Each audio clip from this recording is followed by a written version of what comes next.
The Institute. Institute for Justice. The National Law Firm for Liberty.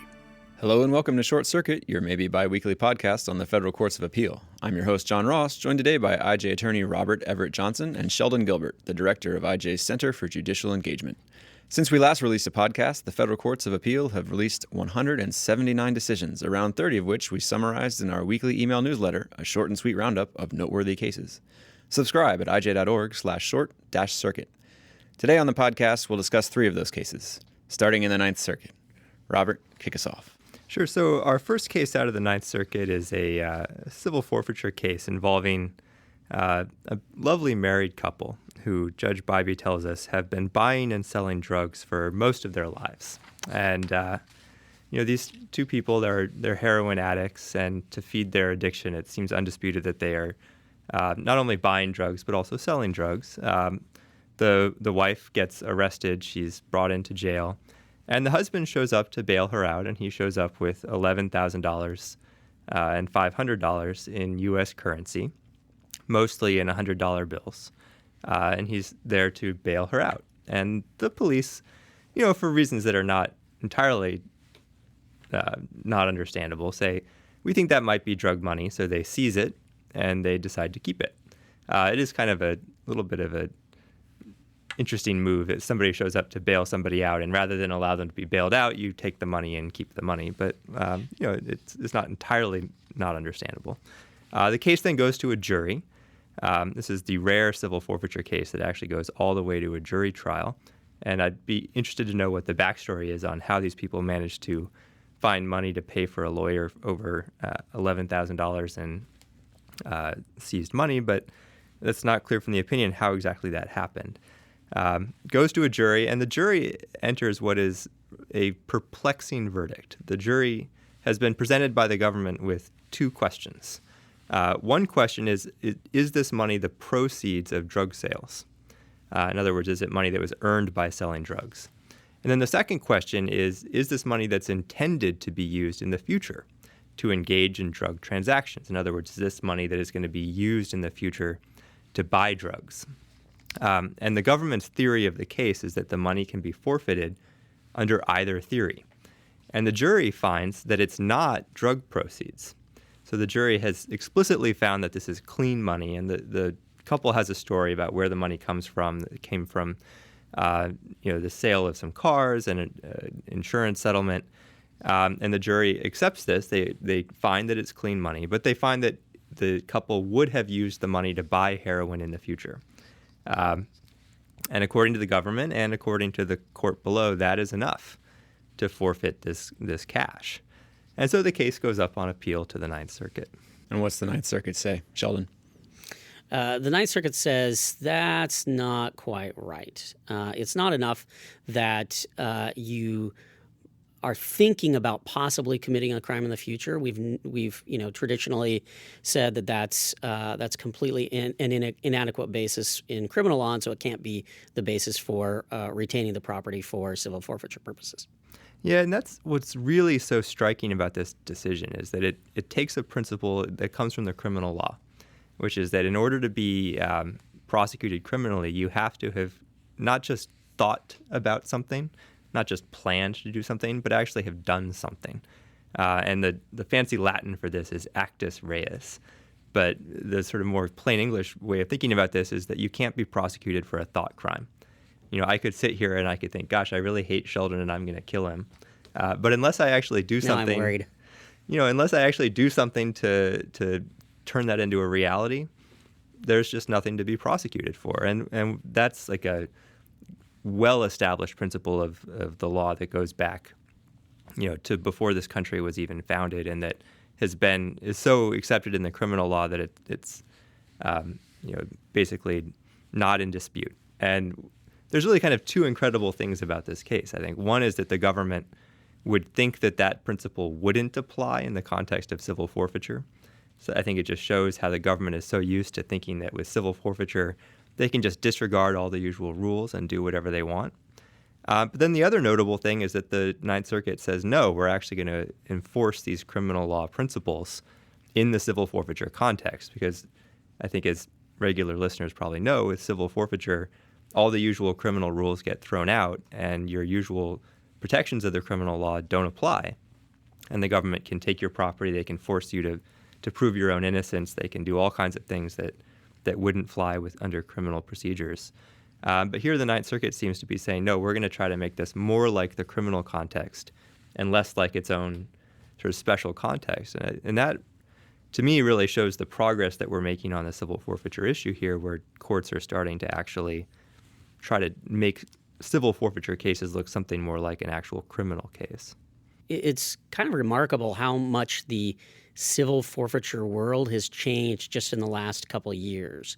I remember it not being that long ago that the conventional wisdom was that you really could not achieve any sort of civil forfeiture reform in the House because the House Republicans were too beholden to kind of the law and order police interests, and it just was impossible to make any headway on that front. And instead, we've got a pretty major development in the House this week, basically shutting down Attorney General Sessions' efforts to restore a particular type of civil forfeiture mechanism called adoptions. And you had a unanimous vote in the House to block Sessions from being able to go forward with that civil forfeiture effort. So that's kind of huge. And then here you have a pretty important decision by the Ninth Circuit grafting on criminal law requirements onto a civil forfeiture case, which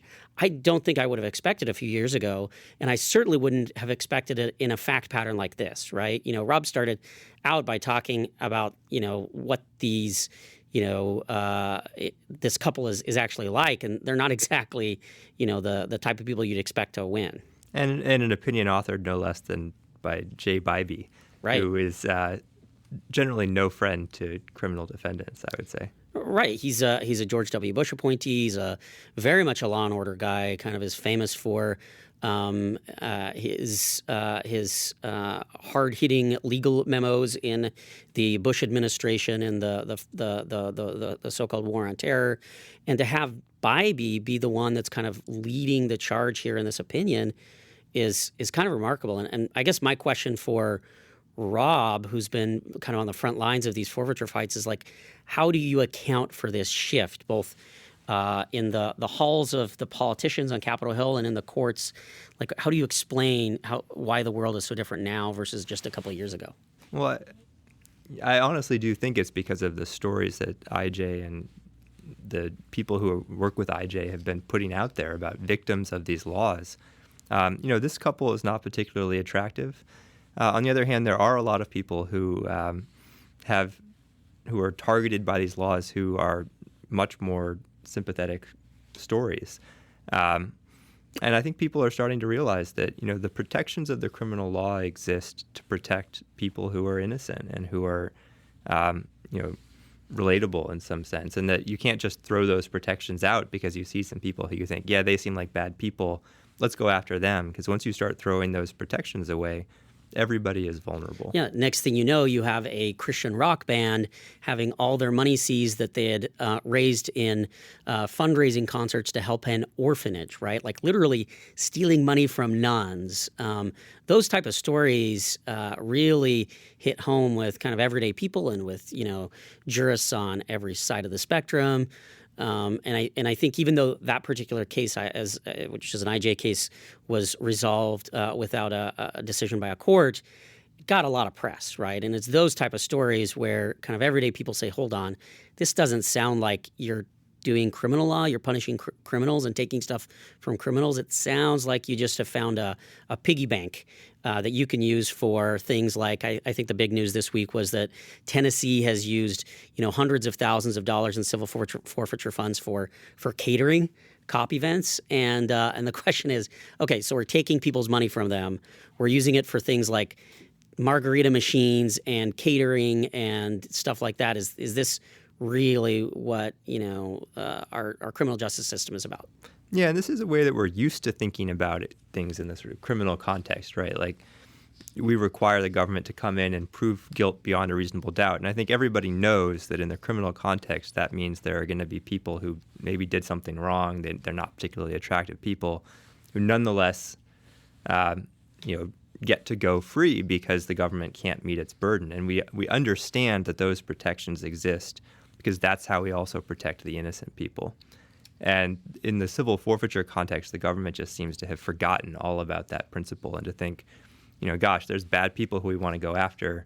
And if we just throw all the protections away, it'll make our lives easier. And I think the government's just forgotten that that the consequence of that is that there are good, innocent people who are going to be made victims of that. And it's been important just to remind everybody, like, look, when you throw away these protections, when you let the government just do anything that it wants, people are going to get hurt, and people like you are going to get hurt. And there was a really good example this week. It made a lot of news in the Washington Post and elsewhere, but it's an IJ case that Rob's handling on behalf of a Kentucky farmer born in Chicago, has family in Mexico, who was visiting family in Mexico, forgot that, like any farmer, forgot that he had left a couple bullets, 5 bullets, I think, in his truck, and he was just coming back across the border. He didn't have a gun with him. He had a license to have a gun. And the Border Patrol folks say, hey, look, you left 5 bullets in your truck, so we're going to take your truck. And this guy's just like scratching his head thinking, what on earth just happened? Why can't I get my truck back? And there's kind of a crazy tale about Border Patrol saying, hey, if you give us, I don't remember what it was, like $4,000, then, you can possibly get your truck back. And so he gives them the money and never hears anything. Yeah, that's the amazing thing about that case is they took his truck almost 2 years ago. And he's been, ever since it was taken, he's been saying, take me to court. I want to see a judge. He even said to the people when they first took his truck, he said, arrest me, prosecute me. If you think I did something wrong, take me to court and try to put me in jail, because I know that if you take this case before a judge, no judge is going to let you go after me for 5 bullets. But with civil forfeiture, the government can actually keep your property for years without even starting the case. So it's 2 years later, he's waiting for his first opportunity to even see a judge. And what was it the Border Patrol agent said that he'd done wrong? Why was it, a big deal that he had 5 bullets in his truck when he was crossing the border anyway? Well, they claim that 5 bullets are enough to make you an international arms smuggler. So they have this kind of hyper-technical reading of international arms smuggling regulations. So, you could imagine, say somebody is smuggling out of the country a shipping pallet with, 8,000 rounds of or more, millions of rounds of small arms ammunition to go off to some battlefield somewhere. Sure, like small arms could in fact be the type of thing that is covered by international arms smuggling regulations, but 5 bullets is just not what Congress had in mind. A Kentucky chicken farmer and his 5 bullets does not an international arms smuggler make it. It kind of feels to me like that Bond case at the Supreme Court some years ago. This is the one where this is kind of a crazy story about a woman who tried to poison somebody, and she was charged with violating international kind of weapons of mass destruction, chemical weapon treaty bans, right? Which just seemed like a pretty big stretch. Clearly what she did was wrong, right? But was it violating international chemical weapon ban wrong? That seemed like a bit of a stretch. Yeah, and that's not the only case like that, too. You also had the Yates case where they went after a fisherman for under a law that was enacted after Enron, a law about the destruction of evidence, because he threw some fish overboard, fish that he shouldn't have been catching under federal fishing regulations. Well, let's move on to the next case now, which also comes out of the Ninth Circuit. Sheldon? Yeah, so this case has a great caption to it. It's United States of America versus Jacob Del Mundo Faagai, a.k.a. Jacob Faagai Del Mundo, a.k.a., and this is in quotation marks, Jake.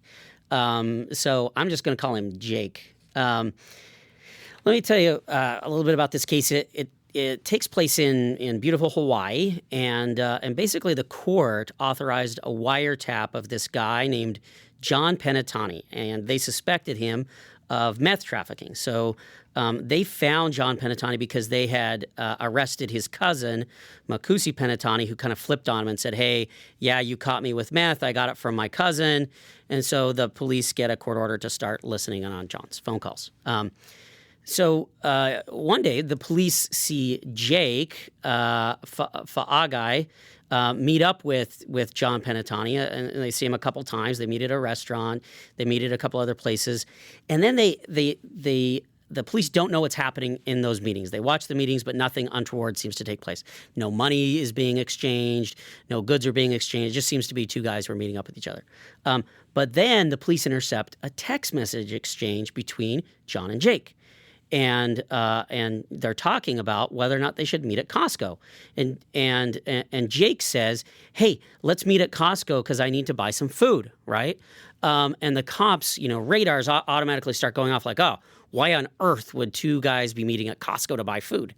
And they decide that must be code for buying drugs, that food equals drugs, right? That clearly they're going to Costco to make some sort of drug exchange. So they actually do meet at Costco. Jake and John meet at Costco, and the cops see them there. And the cops don't see anything untoward, right? They see them meet at Costco. They see Jake leave Costco with, I think, his girlfriend, but, nothing untoward happens, right? Did they buy food?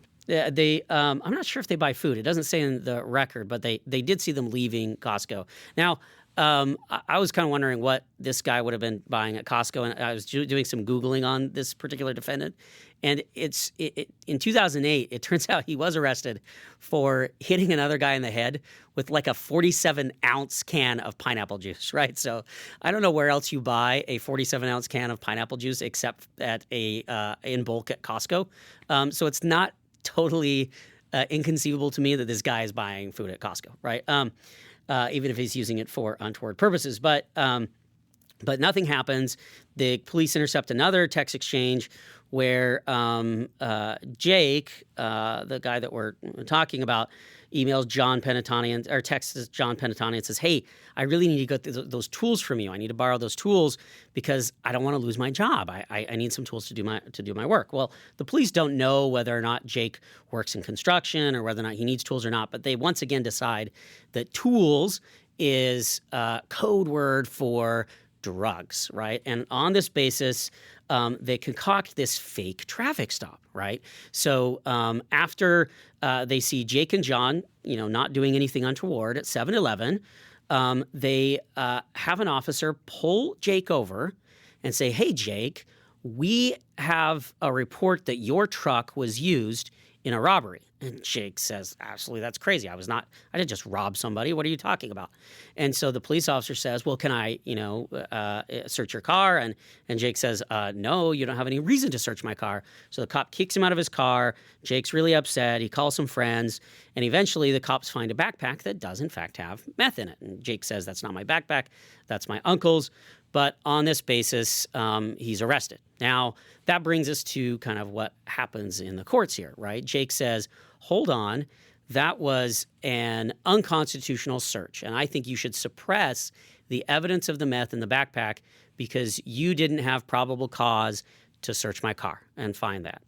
And this gets to the question that's at issue in the Ninth Circuit. Did the cops have enough information, particularly the claim that the text messages were coded exchanges about drugs, to have probable cause? And the Ninth Circuit says yes. The Ninth Circuit says it's pretty reasonable for the cops to have inferred that could have been coded messages.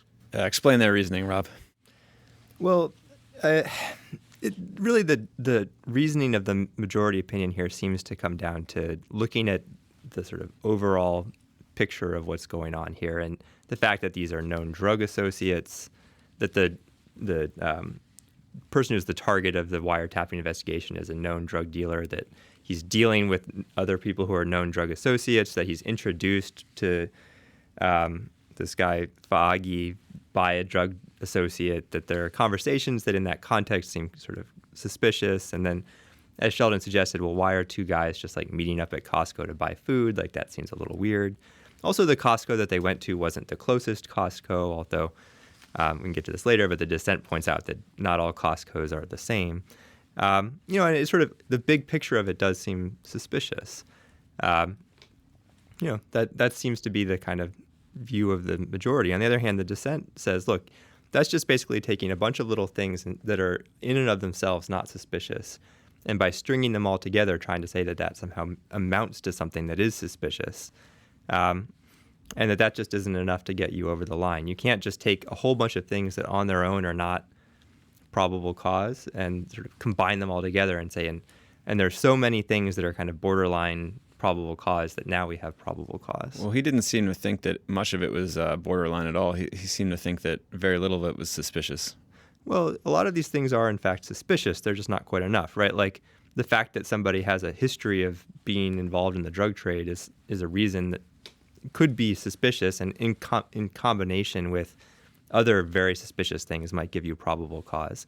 But it's well established in the law that, like, that's not enough. You can't just go around searching people because they have a history of being involved in the drug trade. Well, otherwise, the Fourth Amendment wouldn't mean anything. Well, and to be clear, it's not that there's a history of Jake being involved in the drug trade. It's that Jake was consorting with somebody else who the police suspected of being involved in the drug trade, right?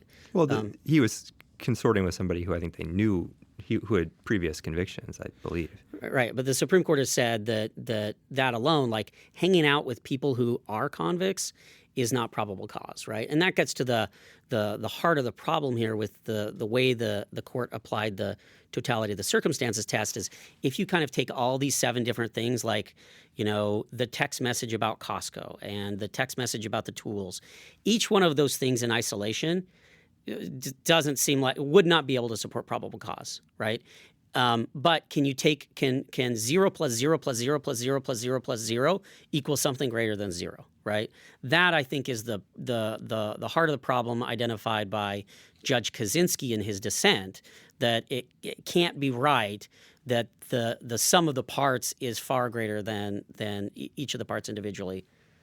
But of course, sometimes that is the case, right? Like that's the whole point of like circumstantial evidence of a crime, right? Like sometimes you can kind of piece together something very incriminating from a bunch of things that in isolation are not incriminating. So, I'm not sure I actually buy the dissent's kind of dismissive view of the string of pearls strung together on a string. I mean, a lot of times that's how we know that something really bad is going on, that we do string together a bunch of pearls on a string, and the whole picture of that, it tells us there's something very suspicious.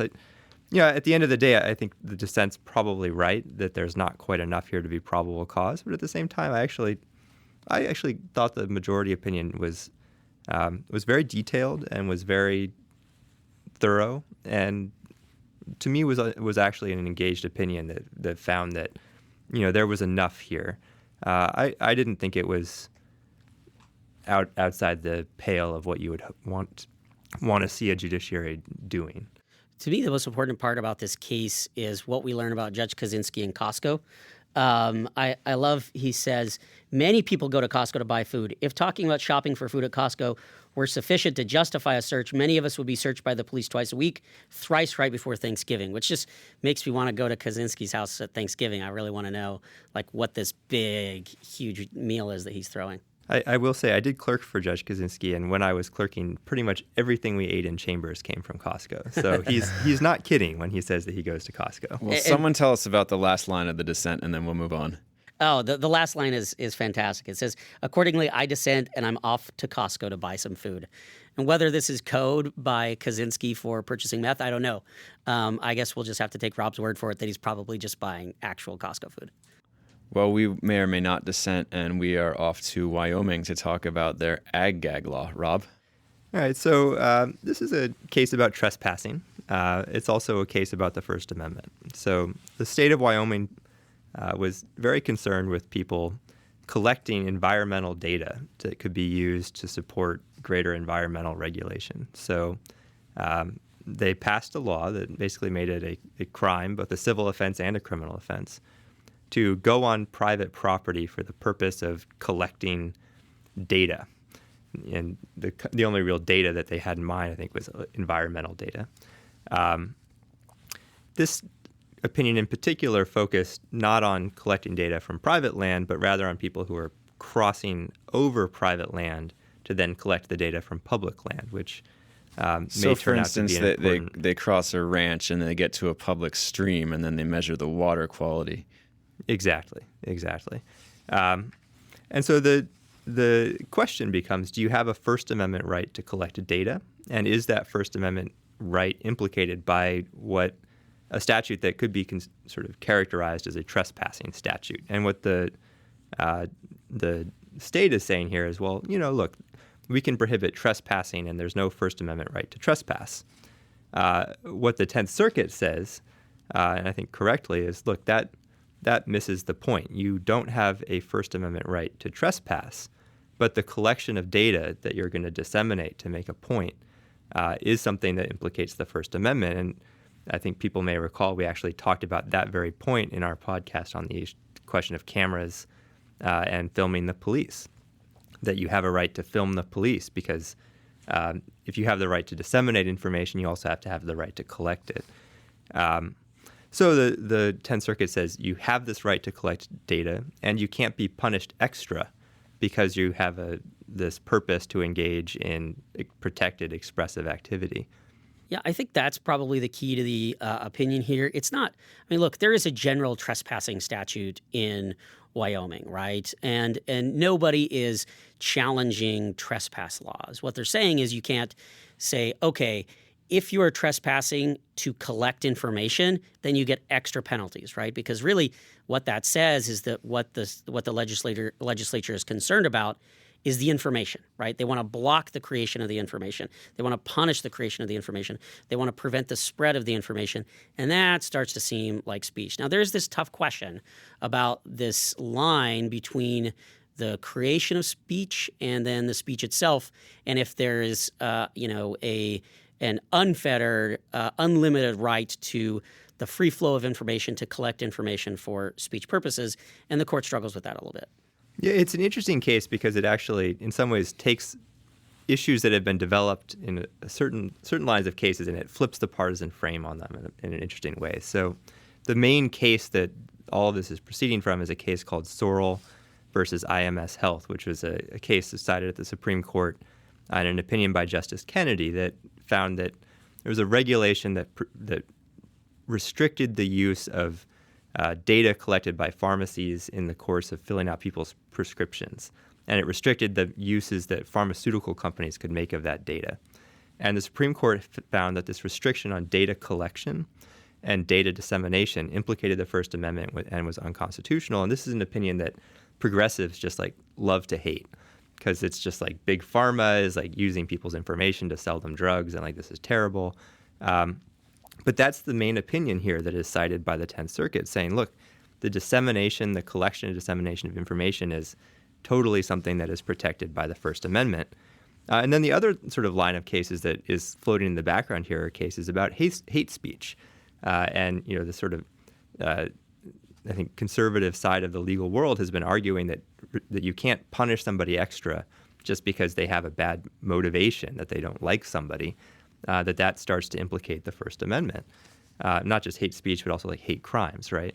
That hate crime laws may well implicate the First Amendment.